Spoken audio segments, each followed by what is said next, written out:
तो स्टूडेंट्स, आज जो हम बात करेंगे वो बात करेंगे एलिमिनेशन रिएक्शंस के बारे में। एलिमिनेशन रिएक्शंस का जो अगर हम क्राइटेरिया है, जो क्या बात है हमें सब पढ़नी है एलिमिनेशन रिएक्शन में। इसमें बहुत टाइप की रिएक्शंस आती हैं और जब हम एलिमिनेशन रिएक्शन की बात करते हैं तो सबसे पहले है कि इसकी जो टाइप है एलिमिनेशन रिएक्शन की वो क्या क्या।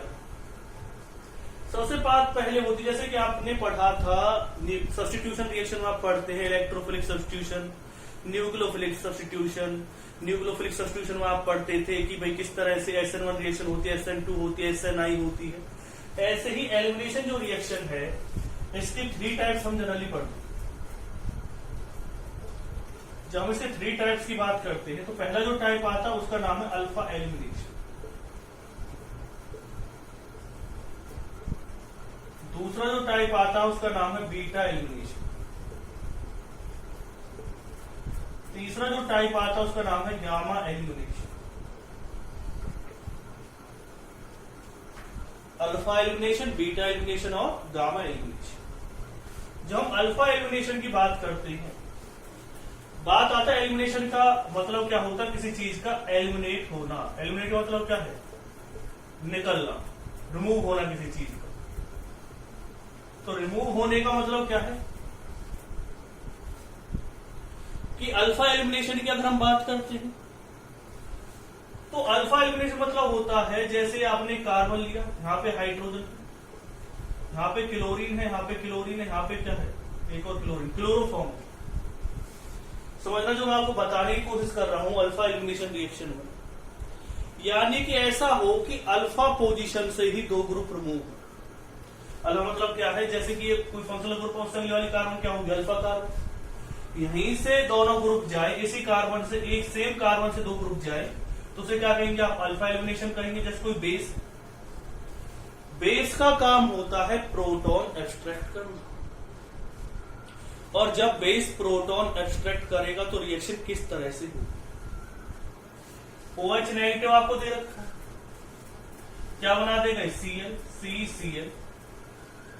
जब बेस इससे प्रोटॉन लेगा तो प्रोटॉन अपने इलेक्ट्रॉन किसको देगा, कार्बन को, Cl क्या हो जाएगा, रिमूव। तो यहां पर एक कार्बन की फॉर्मेशन हो, हाइड्रोजन OH के साथ रिमूव हो गए, लेकिन कार्बन और हाइड्रोजन के बीच जो 2 इलेक्ट्रॉन थे वो कार्बन के पास आए और कार्बन पे जब ज्यादा इलेक्ट्रॉन हुए तो क्लोरीन क्या हो गया, इसमें रिमूव हो गया, क्या बन जाएगा, कार्बन। यानी कि ज्यादातर केस में इसमें जो कार्बन बनता है वो बनता है सिंगलेट कार्बन। आप आंसर, सिंगलेट कार्बन क्या होता है, 2 तरह के कार्बन होते हैं, ट्रिपलेट कार्बन और सिंगलेट कार्बन। और अभी आप एक रिएक्शन को भूल चुके हैं जिसके बारे में हम डिस्कस करेंगे, रीमन टाइमन रिएक्शन की अगर हम बात करते हैं तो वहां पर मैं बात करूंगा इसके बारे में, सिंगलेट कार्बन और ट्रिपलेट कार्बन के बारे में। फिलहाल हम इस पॉइंट को यहीं पर छोड़ देते हैं कि जो कार्बन है वो सिंगलेट होता है, ट्रिपलेट कार्बन होता है। इसमें जो कार्बन बनेगा वो सिंगलेट कार्बन होगा। बस हमें जहां पे समझना था वो क्या समझना था कि अल्फा एलिमिनेशन रिएक्शन होती क्या है। तो अल्फा एलिमिनेशन रिएक्शन मतलब क्या है, जब सेम ही कार्बन या सेम ही एटम के पास से कोई ग्रुप रिमूव हो रहा है उसे क्या कहेंगे, अल्फा एलिमिनेशन। फिर बात करते हैं हम बीटा एलिमिनेशन। ये सबसे इंपोर्टेंट, ये क्या है, मैग्नीशियम से आपको पढ़ना है। जैसे कि आप इसमें पढ़ेंगे E1 के बारे में, आप इसमें पढ़ेंगे E2 के बारे में, आप इसमें पढ़ेंगे EI के बारे में, आप पढ़ेंगे इसे E1 CB के बारे में। यही हमारे लिए जरूरी है, यानी कि आपका जो मेन फोकस है वो होना चाहिए बीटा एलिमिनेशन पर। जब हम बीटा एलिमिनेशन की बात करते हैं तो बीटा एलिमिनेशन होगा कैसे, किस तरह से रिएक्शंस होती है। तो बीटा एलिमिनेशन पे बीटा पोजीशन से, यानी एक ग्रुप अगर कहां से जा रहा है, अगर एक कंपाउंड आपको दे रखा है इस तरह से, यहां पे Br ग्रुप लगा और यहां पर H ग्रुप लगा, आप इसकी रिएक्शन करवा रहे हैं। जब आप इसकी रिएक्शन करवाओगे तो एक क्या रिमूव होगा, इसमें से हाइड्रोजन रिमूव हो रहा है, एक क्या रिमूव होगा। अब ये अल्फा पोजीशन, अल्फा से Br जा रहा है, बीटा से क्या जा रहा है, हाइड्रोजन। पहले वाले में क्या था कि एक ही कार्बन से 2 ग्रुप रिमूव हो रहे थे, यानी एक ही कार्बन से, मतलब सेम कार्बन से हाइड्रोजन। आप ये मान के चलो जैसे हाइड्रोजन रिमूव हो रहा है, इसमें कौन से कार्बन से रिमूव हो रहा है, इसमें जो रिमूव हो रहा है हाइड्रोजन वो रिमूव हो रहा है अल्फा कार्बन से। इसमें किससे रिमूव हो रहा है, बीटा से। तो आप कहेंगे इसे बीटा एलिमिनेशन रिएक्शन। तो बीटा एलिमिनेशन रिएक्शन जो होती है ये हर जगह इंपोर्टेंट है। यही रिएक्शन हमारी इंपोर्टेंट है किसके लिए? डिहाइड्रेशन के लिए, एल्कोहल फिनोल ईथर का टॉपिक। यही रिएक्शन हमारे लिए इंपोर्टेंट है किसके लिए?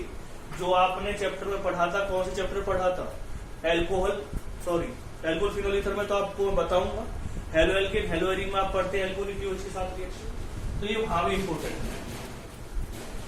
अब बात करते हैं कि रिएक्शन होगी कैसे, वो समझिए।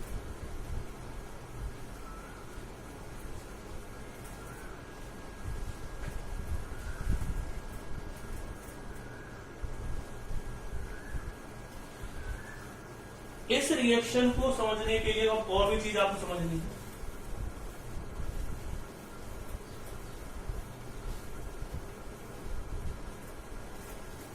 इसके लिए समझना है गामा एलिमिनेशन की बात। जो गामा एलिमिनेशन है, CH2CH2O बीटा, अल्फा बीटा और एक ऑक्सीजन नहीं होगी H, ये गामा। आपने बेस के साथ रिएक्शन करो, क्या बना देगा? CH2CH2O नेगेटिव, यहाँ पे क्या आ जाएगा? ये O नेगेटिव रिएक्ट करेगा किसके साथ? CH2 के पास, क्या बना देगा?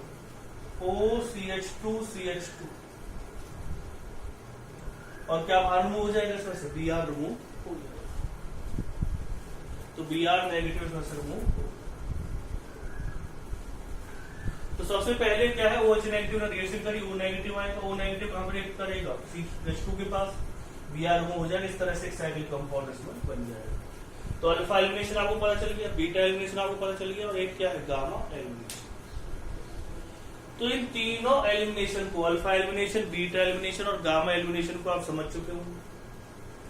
किस तरह से रिएक्शंस होंगी वो भी आप समझ चुके होंगे।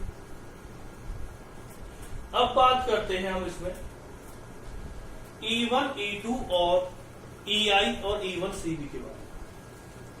जब आप इसे समझ जाएंगे और आपको SN1 SN2 भी आती है, एडिशन रिएक्शंस भी मैंने आपको मैक्सिमम करवा दी है, फिर लास्ट वाला चैप्टर रह जाता है हमारा एल्डिहाइड, कीटोन और कार्बोक्सिलिक एसिड। वो बहुत बड़ा चैप्टर है, लेकिन उसे आपको समझने में बहुत हेल्प मिलेगी अगर आपको पहले बेसिक्स नहीं पता है ऑर्गेनिक केमिस्ट्री की, तो एक बार आप उसे जरूर पढ़ लें, क्योंकि अगर आपको वो नहीं पता तो यहाँ पर आपको फिर दिक्कतें आने वाली है।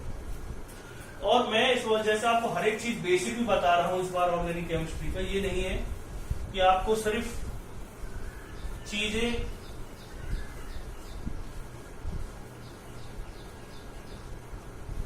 समझाई जा रही, चीजों को आपको एक्सप्लेन भी किया जा रहा है किस तरह से रिएक्शन होगी।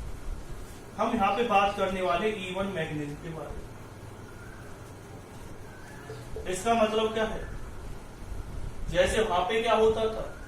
Nucleophilic substitution reaction. इसका नाम क्या है? यूनिमॉलिक्यूलर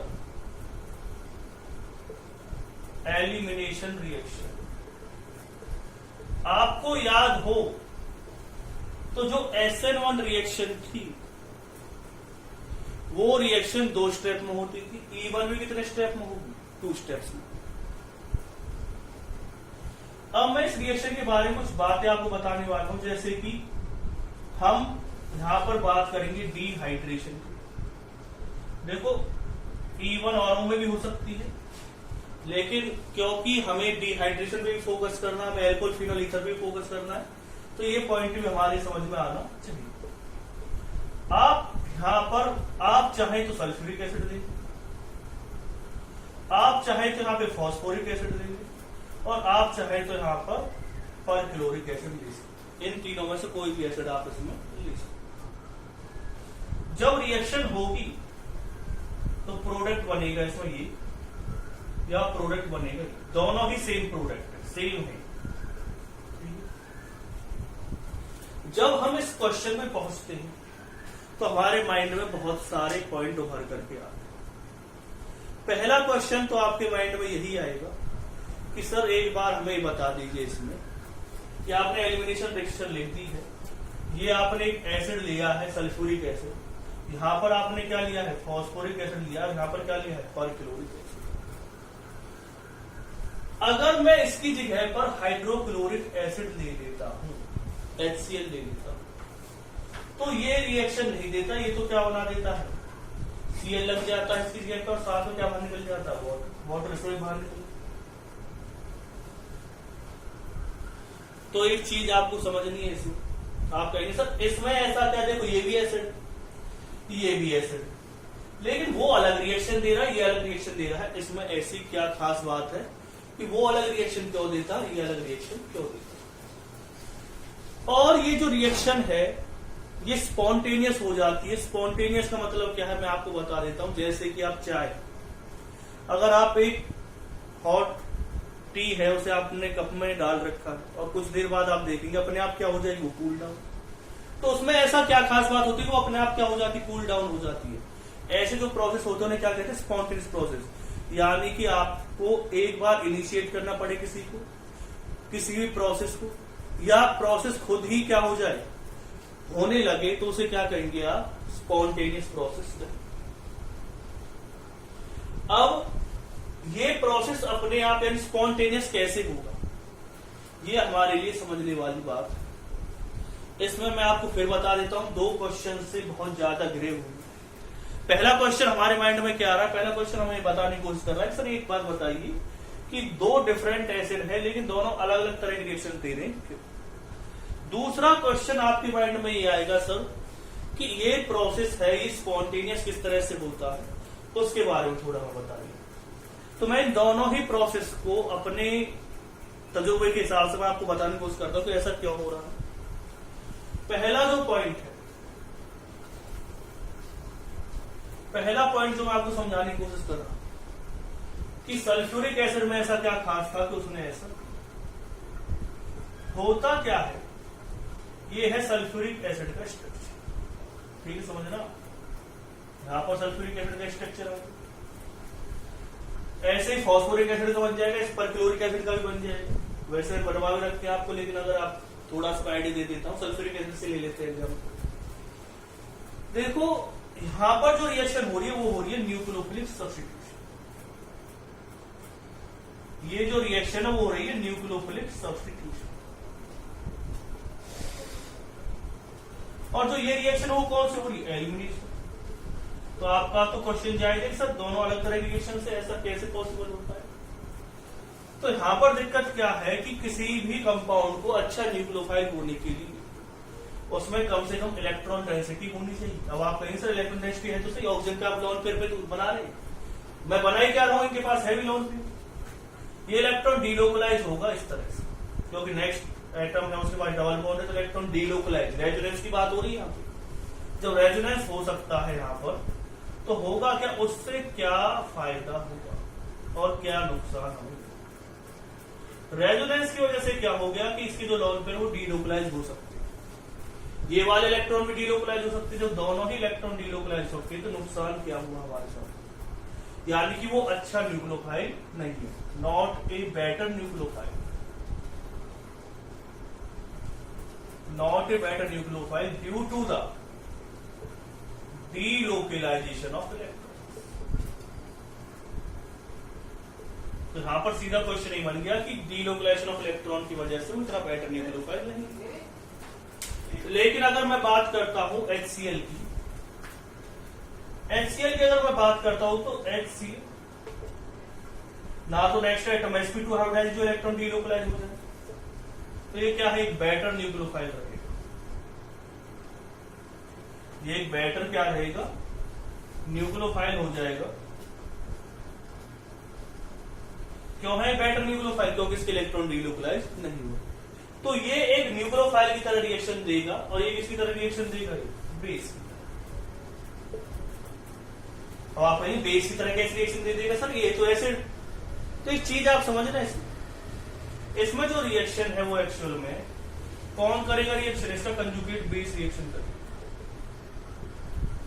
जो इसमें रिएक्शन करेगा वो कौन करेगा, इसका कंजुगेट बेस, या सॉरी जो रिएक्शन करेगा वो कौन रिएक्शन करेगा, हाँ मान लीजिए चलिए सॉरी एसिड की तरह रिएक्शन करेगा, एलिमिनेशन रिएक्शन में काम करेगा। वो बेस में मैं आपको बता दूंगा कैसे रिएक्शन करेगा। फिलहाल तो मान लीजिए ये एसिड की तरह ट्रीट होगा इसमें।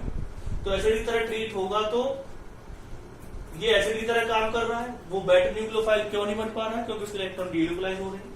HCl बेटर न्यूक्लियोफाइल क्यों? क्योंकि उसके इलेक्ट्रॉन डीलोकलाइज नहीं हो पा रहा, तो उसके इलेक्ट्रॉन लोकलाइज्ड है, यानी कि वो सिर्फ क्लोरीन के पास ही रहेंगे, वो ज्यादा कहीं इधर उधर नहीं जाएंगे। तो आपको समझ में आ गया होगा कि HCl हुआ, या अगर आप इसकी जगह पे क्या ले लेते, प्रोडक्ट बदल जाता, अगर आप इसकी जगह पे HI यूज कर सकते थे, यानी कि HX अगर आप ले रहे हैं। तो मैंने इसलिए ज्यादा नहीं लिखे क्योंकि प्रोडक्ट फिर चेंज हो जाता, फिर आपको में कंफ्यूजन आ जाती। तो अगर आप कोई HX ग्रुप ले रहे हैं तो वो रिएक्शन इस तरह से देता है, क्योंकि उसके इलेक्ट्रॉन डीलोकलाइज नहीं हो पाते, लेकिन इनके इलेक्ट्रॉन डीलोकलाइज हो जाते, इसलिए किसी रिएक्शन देते हैं, एलिमिनेशन रिएक्शन देते। पहला क्वेश्चन क्लियर हो गया। पहला क्वेश्चन ये हमें बताने की कोशिश कर रहा था, पहला क्वेश्चन हमसे पूछ रहा था कि एलिमिनेशन रिएक्शन क्यों देते हैं, तो हम बताते हैं क्योंकि वो बेटर न्यूक्लियोफाइल नहीं है due to the delocalisation of electron. दूसरा क्वेश्चन है स्पॉन्टेनियस रिएक्शन। तो स्पॉन्टेनियस रिएक्शन की जब हम बात करते हैं,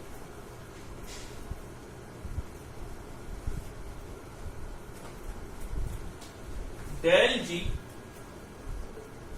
इक्वल टू क्या होता है, del H minus T del X. कोई भी जो प्रोसेस वो स्पॉन्टेनियस कब हो, तो कोई भी जो प्रोसेस है वो स्पॉन्टेनियस तब होता है जब डेल जी कैसे आ जाए, नेगेटिव। और हमें देखना है कि भाई डेल जी नेगेटिव किस तरह से आएगी। डेल जी है क्या, डेल जी का मतलब होता है यूजफुल वर्क, और इसे क्या कहते हैं, गिव्स फ्री एनर्जी। ठीक है ना। अगर ये नेगेटिव है तो प्रोसेस स्पॉन्टेनियस होगा, अगर नेगेटिव नहीं है तो प्रोसेस स्पॉन्टेनियस नहीं होगा। टी का मतलब क्या है, टी का मतलब है टेम्परेचर। डेल एस क्या है, चेंज इन एंट्रोपी। ये एंट्रोपी क्या है, एंट्रोपी मतलब होता है रेंडमनेस। रेंडमनेस का मतलब क्या होता है, रेंडमनेस का मतलब ये होता है कि किसी भी चीज को, जैसे कि अगर आप गैस की और लिक्विड की बात करते हैं, गैस के लिक्विड ज्यादा दूर हो, गैस के जो मॉलिक्यूल्स है वो ज्यादा दूर होते हैं, लिक्विड के मॉलिक्यूल गैस के कंपेरिजन में थोड़े पास होते हैं, तो गैस की एंट्रोपी ज्यादा होगी, यानी उसके अंदर रेंडमनेस ज्यादा होगी। और अगर हम बात करते हैं लिक्विड की, तो लिक्विड के अंदर रेंडमनेस कम होगी, सॉलिड के अंदर और भी कम होगी, तो वो होती है एंट्रोपी। ये डेल एच क्या है, इसमें डेल एच का मतलब होता है एंथैल्पी। एंथैल्पी मतलब क्या होता है, एनर्जी, चेंज इन एंथैल्पी। तो ये पॉइंट आप लिख लिया होगा, डेल जी क्या है, डेल एच क्या है, टी क्या है और डेल एस क्या है। अब हमारा टारगेट तो ये है कि डेल जी नेगेटिव होना चाहिए। अब डेल जी नेगेटिव कैसे होगा, ये हमारे लिए सोचने वाली बात। पहले तो इस रिएक्शन की बात कर लेते कि रिएक्शन एक एंडोथर्मिक रिएक्शन। आप कहेंगे सर ऐसा कैसे पॉसिबल है कि रिएक्शन एंडोथर्मिक,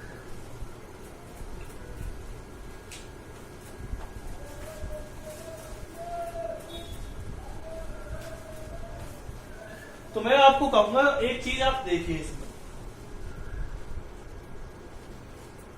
एक तो यहां से हाइड्रोजन गई, एक गया है OH, यानी कि एक सिग्मा बॉन्ड ये है, एक सिग्मा बॉन्ड, कितने सिग्मा बॉन्ड है, 2 सिग्मा। टूटे कैसे बॉन्ड है, 2 सिग्मा बॉन्ड ब्रेक डाउन हुए और बना क्या है, एक pi bond. 2 sigma bond break down हुए और एक पाई बॉन्ड बना है। तो सीधी सी बात क्या है इसमें कि जब 2 सिग्मा बॉन्ड टूट रही है और एक पाई बॉन्ड बन रहा है, पाई बॉन्ड वैसे वीक होता है, तो यानी स्ट्रॉन्ग बॉन्ड टूट रहे हैं और वीक बॉन्ड बन रहा है। आप जानते हैं बॉन्ड बनाते टाइम एनर्जी क्या होती है, रिलीज होती है, लेकिन बॉन्ड बन कैसा रहा है, वीक। और बॉन्ड टूटते टाइम एनर्जी हमें क्या करनी पड़ती है, देनी पड़ती है। तो बॉन्ड बन कैसा रहा है, वीक, और टूट कैसा रहा है, स्ट्रॉन्ग, तो एनर्जी ज्यादा देनी पड़ेगी। और एंडोथर्मिक का मतलब क्या होता है, कोई ऐसी रिएक्शन जिसमें एनर्जी आपको देनी पड़े। और जब कोई प्रोसेस एंडोथर्मिक होता है तो डेल एच कैसा होता है, पॉजिटिव। फिर है ऐसे जो प्रोसेस है, ये याद रखना कि टेम्परेचर, हाई टेम्परेचर पे होते हैं। तो 2 चीजें हमारे उसमें हम देख रहे थे कि डेल एच कैसा है, पॉजिटिव आया है। टेम्परेचर कैसा, हाई है, और टेम्परेचर ज्यादातर पॉजिटिव होता है, और हाई टेम्परेचर पे हो रही तो हाई टेम्परेचर मतलब क्या है, पॉजिटिव रहेगा टेम्परेचर। डेल एस यानी कि एंट्रोपी। एंट्रोपी कब बढ़ सकती है किसी रिएक्शन के अंदर? देखिए अगर मैं इस रिएक्शन को ध्यान से देखूं, ये तो सिर्फ कैटलिस्ट की तरह काम कर रहे हैं, इसमें एक रिएक्टेंट का आप यूज कर रहे हैं और प्रोडक्ट बन रहे हैं दो, एक ये बन रहा है और एक बन रहा है वाटर, समझना। प्रोडक्ट इसमें दो बन रहे हैं और रिएक्टेंट कितना है, एक। जब प्रोडक्ट ज्यादा बन रहे हो और रिएक्टेंट कम हो तो रैंडमनेस इंक्रीज होगी, यानी कि एंट्रोपी इंक्रीज होगी, और जब एंट्रोपी बढ़ेगी तो कैसी रहेगी, वो पॉजिटिव। अगर एंट्रोपी बढ़ेगी तो वो कैसी रहेगी, पॉजिटिव। यानी कि अगर मैं इस टर्म को ध्यान से देखूं तो पीछे वाली सारी टर्म कैसी है, पॉजिटिव। पॉजिटिव पॉजिटिव को मल्टीप्लाई करोगे तो पॉजिटिव रहेगी। तो एक चीज आप समझिए, ये वाली वैल्यू ज्यादा है, क्यों है ज्यादा, क्योंकि रिएक्शन हाई टेम्परेचर पे हो रही है और एंट्रोपी भी बढ़ रही है। एंट्रोपी फिर मैं बता देता हूं, यहां पर गैस, यहां पर मॉलिक्यूल कितना, एक है, ये सिर्फ कैटलिस्ट की तरह काम कर रहा है तो हम इसे रिएक्टेंट बना लेंगे। ये दो क्या बन रहे हैं सब, प्रोडक्ट। जब प्रोडक्ट रिएक्टेंट से ज्यादा हो, प्रोडक्ट रिएक्टेंट से ज्यादा हो तो एंट्रोपी बढ़ती है, और जब एंट्रोपी बढ़ती है तो हम उसे लेते हैं पॉजिटिव। तो ये आप चीज देखेंगे, अब ये नेगेटिव भी पॉजिटिव से मल्टीप्लाई होगी तो चीज किसमें आएगी, हमेशा मतलब जो रिजल्ट आएगा वो किसमें आएगा, नेगेटिव में आएगा। और हमें डेल जी लानी तो कैसी थी, नेगेटिव लानी थी, वो नेगेटिव आ गई है। यानी प्रोसेस कैसा होगा, स्पॉन्टेनियस। कैसा प्रोसेस होगा, स्पॉन्टेनियस प्रोसेस होगा। तो मैंने जो चीज आपको समझानी थी वो चीज मैंने आपको समझा दी है कि इसमें डेल जी नेगेटिव क्या आएगा। दोनों क्वेश्चन मैंने आपके माइंड में क्लियर कर दिए। और जल्दी से हम किस पे आते हैं, इसके नेक्स्ट टॉपिक पे, क्योंकि चीजें तो वहीं से स्टार्ट होंगी। ये तो सिर्फ मैंने आपको थोड़ी सी बेसिक सी चीजें बताई थी। क्वेश्चन जो आएगा मेन वो तो आगे से आएगा ना, ये तो पता होना जरूरी था आपके लिए, तो मैंने आपको बता दिया। लेकिन क्वेश्चन आएगा कहां से, वो हमारे लिए समझने वाली बात है। इवन रिएक्शन की मैं बात कर रहा हूं, तो इवन रिएक्शन में क्या होगा, सबसे पहले है इवन मैग्नीज के थ्रू रिएक्शन हो रही है, H पॉजिटिव आ गया। H पॉजिटिव जब इस पर अटैक करता है, OH, इसमें कैसे चार्ज आएगा, पॉजिटिव। इसे कहेंगे आप ऑक्सोनियम आयन, ऑक्सोनियम, ठीक है। ऑक्सोनियम आयन के बाद यहां पर क्या होगा, ऑक्सीजन के ऊपर पॉजिटिव चार्ज आ रहा है तो ऑक्सीजन अपन इलेक्ट्रॉन, मतलब ये ऑक्सीजन यहां से इलेक्ट्रॉन लेकर के चला जाएगा।